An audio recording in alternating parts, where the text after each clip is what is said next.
perjalanan anak syariat ngan dimantepkeun supaya timbul rasa nu tadina urang Allahu Akbar teh sakadar makna lugot utawi Allah iku Kang Maha Agung teh mah dilugotan encan asup kana jantung ketika urang maca bismillahirrahmanirrahim kalawan nyebut jenengan Allah anu Maha Rahman Maha Rahim atuh mangalugotan. Alhamdulillahirabbil alamin utai sakabeh puji ku tentu kada alam kabeh pangeran kang magaran kabeh Ar-Rahmanir Rahim kang Maha Rahman tur kang Maha Rahim Maliki Yaumiddin kang mangeran dalam dunia kiamat iya kana budu ing iya Tuhan nak budu ibadah ingsun sadaya wa iya kana nasta'in lan ing iya Tuhan jaluk pengawas tong ngalugotan santri bisa sageus lugotan bisa baca bari salat ngalugotan asal aya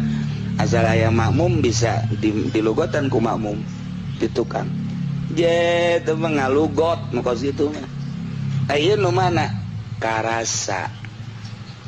ieu maca Quran kalam Allah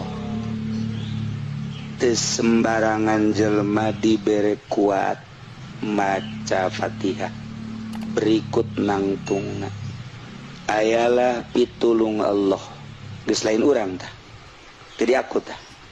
melalui pitulung Allah nangtungkeun kaula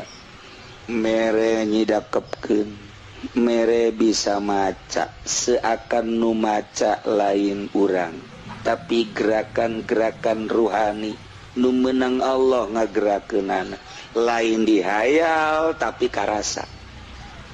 jah hakikat bama urang kajen kukumah genang Allah ngan urang mah kakarat carita sungut encan make hate